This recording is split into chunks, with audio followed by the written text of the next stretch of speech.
আমাদের খাদিজা এডিটিং এর সকল প্রকার পার্ট গল্প দেখতে আমাদের চ্যানেলটি সাবস্ক্রাইব করে পাশে থাকা বেল আইকনটিতে ক্লিক করে অল নোটিফিকেশন অন করে দিন। তোর আশিক আদিত্য ছিল। ব্যথায় কুকড়ে ওঠে পৌষ, কোনো মতে বলে, ব্যথা ব্যথা পাচ্ছি। এই চুপ, বল তোর ওই লাফাঙ্গা প্রেমিক আদিত্য, বল। বিকট ধমক দিয়ে জিজ্ঞেস করে গালের চাপটা দীর্ঘ করে তৌসিফ। ওর মাথায় খুন চেপেছে এই মুহূর্তে। পৌষ কান্না করতে করতে মাথা নেড়ে সায় জানাতেই তৌসিফ হঠাৎ ওর গলা চেপে ধরে বলে, মুখে বল। গলায় চেপে ধরায় কিছুই বলতে পারে না পৌষ। তৌসিফ চাপটা আরেকটু জোরে দিয়ে দেয়ালে ঘেঁষিয়ে বলল, বল। উহ। গলায় চাপ দেয়া হাতটা ছাড়িয়ে দিল তৌসিফ। দুই হাতে গলা ধরে ফ্লোরে বসে কাশতে লাগলো পৌষ। দানবীয় লাগছে তার তৌসিফকে। এই লোক এতটা কেন খেপে গেল? সে কি সত্যিই জানতো না আদিত্য পৌষকে ভালোবাসে? রাগে হিতাহিত জ্ঞান মুহূর্তেই হারিয়ে ফেলে তৌসিফ। আজও ভিন্ন হলো না। তাকে ধোঁকা দেওয়ার সাহস কে করলো? এতটা জঘন্য অনুভূতি থেকে পালাতে চাইল না ও। আপন ভাতিজার প্রেমিকাকে কিনা ও বউ করে নিয়ে এসেছে। রাগে গা কাঁপছে ওর। সাইড টেবিল থেকে সিগারেট নিয়ে জ্বালিয়ে ঠোঁটের ভাঁজে গুজল। ভয়ে ভয়ে ওর দিকে তাকিয়ে আছে পৌষ। একটু দূরেই পানি রাখা, এই মুহূর্তে পানি দরকার। কাশতে কাশতে গলা ব্যথা করছে। কোনো মতে উঠেই যেই না পানির গ্লাসটা তুলবে অমনি হঠাৎ তৌসিফের থাবার শিকার হলো। জ্বলন্ত সিগারেটটা পেছন থেকে ওর পেটে চেপে ধরতেই আঁতকে উঠে চিৎকার করে পৌষ। তৌসিফ থামল না। জ্বলন্ত সিগারেটটা এবার ঠিক পৌষের বুকে চেপে ধরল।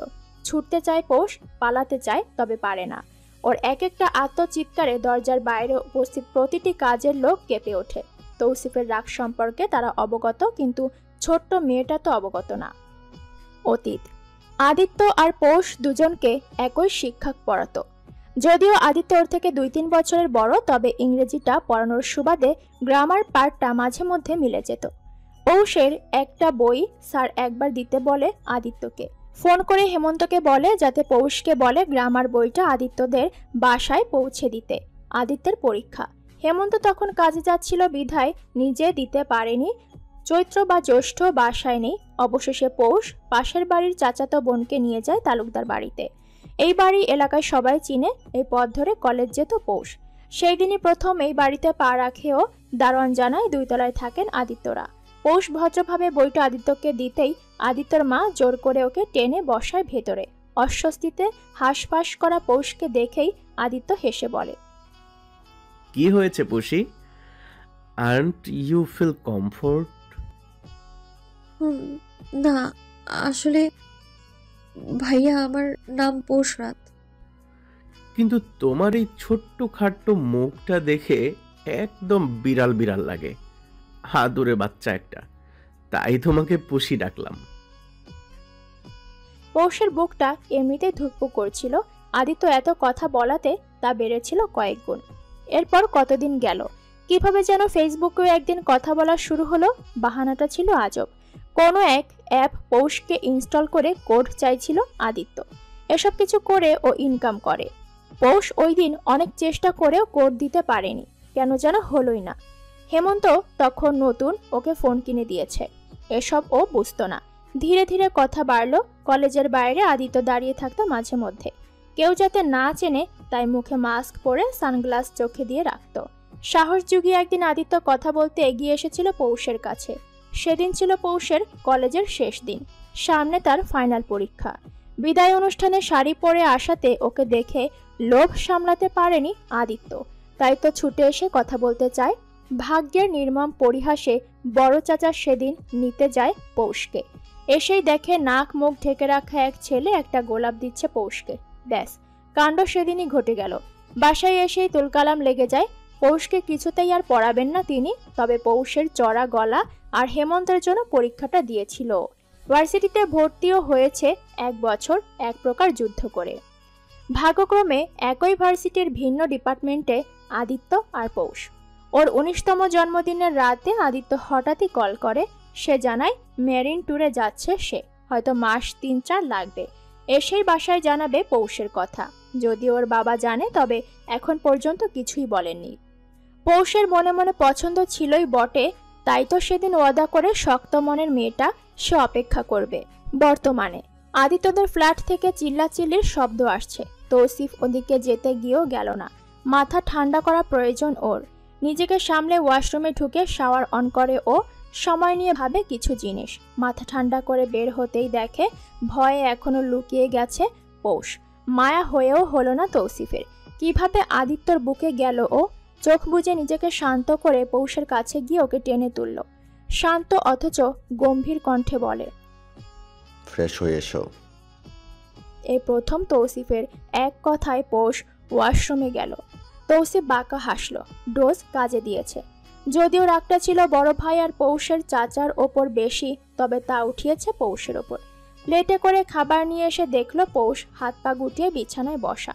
তৌসিফ ওর সামনে খাবার রেখে বলল, খেয়ে নাও। মাথা নিচু করেই মুখে খাবার দেয় পৌষ, কিন্তু গিলতে পারে না। গলা ব্যথায় চোখ দিয়ে পানি বেরিয়ে আসে। কোনো মতে বলল, গিলতে পারছি না। খেতে বলেছি, খাবে। বলেই চলে যায় তৌসিফ। মুখে খাবার নিয়েই কেঁদে ফেলে পৌষ। তৌসিফ হাতে করে একটা সুপের বাটি নিয়ে ফেরত আসে, পৌষের সামনে দিয়ে বলে, ধীরে ধীরে খাও। কোনো মতে অর্ধেক খায় পৌষ। তৌসিফ হঠাৎ ওর পেটে হাত রাখে। চমকায় পৌষ, তবে লাভ হয় না। কিছু বলার আগেই মুখ দিয়ে বেরিয়ে আসে উফ শব্দ। পেটে বরফ ধরেছে তৌসিফ। দাঁত চেপে বিছানার চাদরটা খামচে ধরে ও। তৌসিফ তাকালো ওর মুখ পানে। চোখ মুখ খিচে আছে মেয়েটা। আস্তে ধীরে যখনই ওর বুকের দিকে উঠতে চাইল, তখনই অসহায় চোখে তাকিয়ে নিচু স্বরে পৌষ বলে, প্লিজ না। আমি না তো কে? চোখ বুজে নেয় পৌষ। ওর জামাটা বুকের দিক থেকে সরিয়ে তাতে বরফ খণ্ড ধরে তৌসিফ। হাত পা অবশ হয়ে আসে পৌষের। কি হচ্ছে তার সাথে এসব? আর 4 দিন পড়ল তৌসিফের বউ হয়ে তালুকদার বাড়িতে আছে পৌষ। ছটফট করা দুরন্ত পৌষ এই 4 দিন ধরে ঘরবন্দি হয়ে কাটিয়ে দিল। তাকে রুমের বাইরে অব্দি পা রাখতে দেখা গেল না। তৌসিফেরও তেমন কোনো আতাপাতা নেই। দিনে 1 কি 2 বার ওর দেখা মেলে। মনমরা ভাব নিয়ে পৌষ তাকালো বাড়ির আঙিনায়। পুকুর পাড়টা দেখা যাচ্ছে। সেখানে উঁচু করে সিমেন্টের বাধাই করা জায়গা। আদিত্য বসে ফোনে কারোর সাথে কথা বলছে হয়তো। নজর সরিয়ে নিল পৌষ। তার ফোনটা বেজে যাচ্ছে। রুমে এসে দেখলো হেমন্ত কল করেছে। ওদের কারোর সাথেই এই 4 দিন কথা হয়নি। যেখানে ভাগ্যই সাথ দিল না, সেখানে রেগে থাকার তেমন কোনো কারণ দেখল না পৌষ। ফোনটা রিসিভ করে সালাম জানালো অতি নম্র স্বরে। ওপাশ থেকে সালামের জবাব দিয়েই হেমন্ত বলতে লাগলো, কেমন আছিস পৌষ? জানি না তো হিমু ভাই। হেমন্তর বুকটা ভেঙে কান্না পায়, তবুও কণ্ঠ খাদে নামিয়ে বলল, এমন না, আমি জানি না পৌষ। আমি সবটা জানি। নিজের অস্তিত্বের সত্যিটা তুই এখন অব্দি জানিস না। আমার হাত পা বাঁধা শোনা, না হলে তোকে এতটা সাফার করতে দিত না তোর হিমু ভাই। শুধু এতটুকু মনে রাখ, যেমনটা তুই জানিস বিষয়গুলো তেমন না। তোর অতীত তোকে ওখানে নিয়ে গিয়েছে পৌষ। জানি তুই রেগে আছিস। নিজের বাবার সাফাই গাইছি না, শুধু বলবো একদিন সত্যিগুলো তুই জানবি। জানি না কিভাবে সামনে এগোবি, তবে সবসময় মনে রাখিস পৌষ, তোর হেমু ভাই আছে তোর সাথে। তুই আমার বোন। তোকে এই বাড়ির প্রতিটা মানুষ ভালোবাসে শোনা। অতীত কারো পিছু ছাড়ে না, তোকেও ছাড়েনি। সুযোগ দে নিজেকে, তুই পারবি সবটা গুছিয়ে নিতে। জানি তোর মনে অনেক প্রশ্ন জাগছে, তবে ওই যে বললাম, চাইলেও কিছু বলতে পারবো না আমি এখন। একটা প্রশ্নের উত্তর দিবে? হুম। আমি কি জারদ সন্তান? উত্তরটা শোনা হলো না। পেছন থেকে তৌসিফ ওর ফোনটা নিয়ে কেটে দিয়ে তাকালো পৌষের দিকে। মেয়েটার চোখের ভাষাও বোঝে না। মাঝে মধ্যে বুঝে, আবার মনে হয় না বোঝে না। এতটুকু একটা মেয়ে 4 দিনের ব্যবধানে কেমন মরছে গেল। তৌসিফ সাধারণভাবেই বলল, এতদিন পর বাসার কথা মনে পড়লো? না, হেমু ভাই কল দিয়েছিল। ও, তোমার সাথে কিছু ছিল প্রসাদ? এখন বাইরে যাচ্ছি, রাতে কথা হবে। তোমার কিছু প্রশ্নের উত্তর পাবে রাতে। ওর মাথায় হাত দিয়ে চলে গেল তৌসিফ। বারান্দায় দাঁড়িয়ে তৌসিফের গাড়িটা যেতে দেখে দীর্ঘ শ্বাস ফেলে পৌষ। রুমে এসে ওনাটা মাথায় দিয়ে পা বাড়ায় বাইরের দিকে। দরজার কাছে যেতেই মিনু বলে উঠল, কই যান ছোট ভাবি? পৌষ তাকালো এক পলক। এমনি সময় হয়তো দুটো কড়া কথা বলতো, তবে এখন কিছুই বলল না। গটগট পায়ে বেরিয়ে এলো সদর দরজা থেকে। মিনু পেছন থেকে ডাকলেও শুনল না। 3 তলা থেকে নেমে পৌষ সোজা পুকুর পাড়ে এলো। আদিত্যর কাছে মাপ চাইতে হবে তার। কোন বাবাই চাইবে না ছেলের বিয়ে কোনো জারজ সন্তানের সাথে হোক? তেমনই ভাবে হয়তো তৌফিক তালুকদারও চায়নি। এটাই তো স্বাভাবিক। জীবনের সবচাইতে বড় সত্যি কিনা পৌষ জানে। তবে 2 দিন পর্যন্ত যখন তৌসিফ ওর বড় ভাইয়ের সাথে কথা বলছিল, তখন পৌষের কানে শুধু একটা কথাই ঢুকেছিল, যা তৌফিক তালুকদার বলেছিলেন চিৎকার করে, আমার ছেলের সাথে জারজ কারোর সম্পর্ক গড়ুক, তা কোনোদিন আমি মেনে নিতাম না। ব্যাস, পৌষ সেদিন একটা উত্তর পেয়ে গিয়েছিল। এটাই একমাত্র কারণ যার দরুন তৌফিক তালুকদার ছেলেকে সরিয়েছিলেন পৌষ থেকে। কিন্তু কেন তৌসিফের সাথে তার বিয়ে হলো এটা পৌষ জানত না। তবে ধরে নিয়েছে যেহেতু ও জারজ সন্তান আর তৌসিফের বউও ভেগে গিয়েছে, এছাড়া তৌসিফের চরিত্রও ঠিক নেই, সেই সুবাদে হয়তো জারজ পৌষের সাথে চরিত্রহীন পুরুষ তৌসিফের বিয়ে হলো। হঠাৎ কানে কিছু কথা আসতেই স্তম্ভিত ফিরে পায় পৌষ। কখন যে ভাবনায় ডুবেছিল খেয়ালই নেই। আদিত্য হেসে হেসে ফোনে কথা বলছে কারোর সাথে। আরে না, কি যে বলিস, এই মাস পরই চলে যাচ্ছি দেশের বাইরে। প্রেম করার সময় নেই। এতদিন টাইম পাস করেছে অনেক, তোদের চক্করে পড়ে বেট ধরে অনেকটা সময়ও অপচয় করেছি। Now it's time to relax. দেশি মেয়ে দিয়ে আমার পোষাবে না জুড। I want you know. আর কিছু শোনার অপেক্ষা রইল না পৌষ। ধীরে ধীরে পা ফেলে যেভাবে এসেছিল ঠিক সেভাবেই চলে গেল। ও যেতেই কান থেকে ফোনটা সরালো আদিত্য। পুকুরের পানিতে এতক্ষণ স্পষ্ট দেখা যাচ্ছিল পুষির অবয়ব, যা ধীরে ধীরে নাই হয়ে গেল। আদিত্যর বা চোখ দিয়ে আচমকা এক ফোঁটা নরম তরল পড়ল। গাল বেয়ে না পড়ে তা টুপ করে পড়ল পুকুরের পানিতে। এত মিষ্টি পানির মধ্যে মিলে নিজের অস্তিত্ব হারালো সেই নোনা পানি। ঠিক যেমনভাবে সম্পর্কের বেড়াজালে নিজেকে হারালো আদিত্য। চলমান গাড়িতে বসে মুচকি হাসল তৌসিফ। জীবনে এক ভুল মানুষ কয়বার করে? একবারই তো। তাহলে তৌসিফ কেন 2 বার করবে? ন্যাড়া বেলতলায় একবারই যায়। প্রবাদটা মনে পড়ল তৌসিফের। এর কারণ আছে অবশ্য। বেলতলায় ন্যাড়া মাথায় একবার যাওয়ার পর তো আর ন্যাড়া বেঁচে থাকে না। দ্বিতীয়বার যাওয়ার সুযোগটা কোথায়? কিন্তু তৌসিফের তো সুযোগ আছে, সে কেন কাজে লাগাবে না সেই সুযোগ? সিঁড়ি বেয়ে 3 তলায় উঠে ভেতরে ঢোকে পৌষ। এলোমেলো মস্তিষ্ক তো কাজ করে না আজ 2 দিন ধরে। যার বাবা মায়েরই ঠিক নেই, সেসব সন্তানদের রাগ অভিমান মানায় না। তাই পৌষ কারো প্রতি কোনো রাগ রাখলো না মনে, পুষে রাখলো না কোনো অভিযোগ, ছেড়ে দিল ভাগ্যের ওপর। ওকে ঢুকতে দেখেই হেলে দুলে ওর সামনে এলো মিনু। বাদাম বুট চিবোতে চিবোতে রসিয়ে রসিয়ে বলল, কি গো ছোট ভাবি, তোমার মুখটা অমন দেখাই কেন?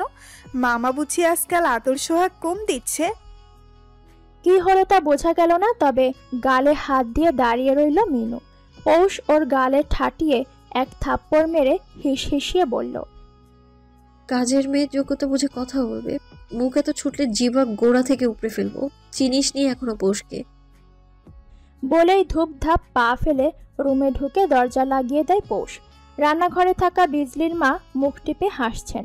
পাশের মেয়েটাকে বললেন, এবার কোনো নোংরা খেলার ইতি ঘটবে বলে মনে হচ্ছে। যোগ্য মেয়ে এসেছে বাড়িতে। মেয়েটা সায় জানালো। মিনুকে তার সহ্য হয় না। নিজে কাজের মেয়ে হয়েও ঢপ দেখায় এমন যেন সে নিজেই মালিক। জীবন মানুষকে বিভিন্নভাবে শিক্ষা দেয়। ঠোকরা খেতে খেতেই তো একদিন মানুষ বড় হয়, বুঝ আসে তার মাঝে। পৌষের আজ কেন জানি কান্না আসছে না। সে খুব করে চাইলো হাউমাউ করে কান্না করতে, তবে হচ্ছেই না, কান্না আসছে না। চোখে জ্বালা ধরে একদম, তবুও কান্না এলো না। এমনটা না আদিত্যকে সে অনেক বেশি ভালোবাসতো বা খুব গভীর কোনো সম্পর্ক ছিল তাদের মধ্যে। কথাটা হলো ফার্স্ট লাভ অফ টিনেজ। কিশোরীর প্রথম মন বিনিময় ঘটেছিল কোনো রূপ স্পর্শ ছাড়া, এক সম্পর্ক যার কোনো মার প্যাচ পৌষ বোঝেনি।